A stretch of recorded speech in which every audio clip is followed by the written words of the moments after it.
guys, we're back at it again. Land Rover, Range Rover, HSE. We are doing a fuel pump check on this Range Rover here. You know, like, it's my personal truck. I smell a little gas. I looked underneath, I saw there's a drip. So to get this out, you got to remove the back cover. And then there's these brackets that fit right here. These are T50s. Remove these two. Then you have two side covers here. Be careful. Somebody already broke them on mine. I already know that was the dealer because the person that I got the truck from told me that they did some work on the fuel pump years ago. So these tabs here are bolted in on the back side of this trim panel here. As you can see, Land Rover techs aren't all they're made up to be. They broke them on both sides. So this is the panel right here. It's this nice piece of leather, but look at that, they broke them. So you guys be careful taking them out. Back in the Range Rover, little trick here, bungee cord, hold up the carpet so it'll allow you access to get to the two doors on either end of the tank. That side is just a cap. There's nothing going on over here. Everything is on the right side of the car, the passenger side, the proper side. So what I've discovered was once I removed this cap, I had a beautiful amount of fuel just resting in the top of the cap. You guys can see that. A lot of fuel. So that's where the fuel smell is coming from, and that's spilling down the tank and out the drain of the tank cover. So I'm going to see if maybe we can tighten this up. If not, we're going to have to pull the whole pump assembly out and change it out with a new seal and new fuel pump sending unit. All right, guys, now we've moved on to pan. We already drained the fluid. It's an Allen head, a big one. I'll get to that one over here in the video shortly.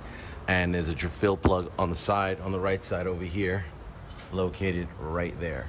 So you drain, change the pan, which is also the filter for the transmission, and we'll go from there. I already got the fluid out. Good rule of thumb, collect it in a small bin so you can pour it into, maybe if you have an old jug, and measure out what came out of there and make sure you put back what you measured out. And if it needs a little more, add it in, top it off, make sure the transmission's full to the proper level. And also too, you have to fill it up until it starts to spill over. Start the truck up, let it run. If you guys got a scanner, hook your scanner up to it, watch the transmission temperature, wait until it gets to between 85 degrees and 108 is the fill time. So once it gets to that temperature, you can reopen the side port over here while the truck is running and add the rest of your fluid in. And I'll show you that in a little bit. So here's the ZF fluid cover, and right here in clear writing, 2008 of May. That is crazy. You know, made in Germany, so it lets you know that that's an original pan since the truck was new.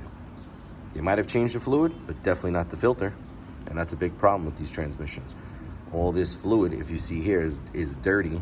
And I didn't see any shavings in there, but we'll find out. The truck was having stuck in third gear faults, you know, so it led me to believe that either the fluid is low, which the fluid was leaking from that point right there, because you can see that it's super wet right there. And that's why we were getting shift issues. And we're gonna try this out. And if it doesn't work, then we're gonna have to replace the transmission or have it rebuilt, one or the other. All right, guys, we're back at it. So there's the new pan on the Land Rover HSE 07 L322 ZF transmission. So the new pan is on, new bolts are on, everything is nice and tight. And I have the fill plug on the side of the transmission over there, open, and we're gonna start filling up the transmission with the proper transmission fluid, and I'll show you that in a minute. All right, guys, this is the transmission fluid. We're using the Fuchs, made in Germany, Titan ATF 6006. We have this pump here. It helps us, nice cool one. Pumps it right into the transmission right on the side. and you're only going to be able to put in 5 in the beginning, and then it's about 8 quarts, 7.5.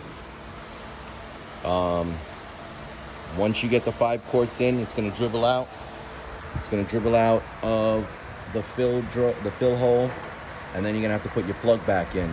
Once you put your plug back in, you'll start the truck up, let it warm up about 10-15 minutes. If you don't have a scanner, that should roughly have the transmission between 85 and 105. The fill time is between 85 degrees and 105 degrees Fahrenheit. That's your window to add the rest of the fluid into the transmission. So if you do it beforehand, fluid will still come out. And if that happens, put the plug back in, let the truck warm up some more, and then after that, open it again and see if you can. If no fluid comes out, that means that you can start adding fluid to the transmission, the rest of the quarts. It should be about 2.5 quarts more into the transmission. So we're starting with 5 and then 2.5 after. All right, guys, we're still working on the Range Rover. Came into an issue hooking up my scanner to the OBD2 port to read the transmission temperature, but my scanner kept saying no communication possible. So I had to pull down the plastic here, pull the OBD2 connector out, and what I discovered, if you see it right there, that yellow and black wire is pushed up out of the connector. And that's why we're not getting a connection. Every wire is all the way down, but this one, now we can start scanning the car, checking for everything, making sure everything is all right. All right, guys, transmission temperature is at 116 and climbing. I had to do it on the fly and just fill up the transmission because the transmission was hot earlier. I let it cool down for hours, but even still, it was, when I started it up, the transmission temperature was at 104, ready to take fluid in.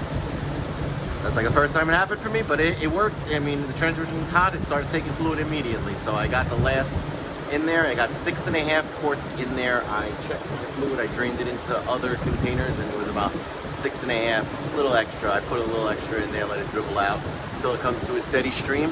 And then I'm gonna tighten up the drain plug, and that's it. HSE Land Rover L322 ZF automatic transmission, full service. Thanks, guys, for watching the channel. Like, subscribe, and enjoy. I hope this is helpful for you guys.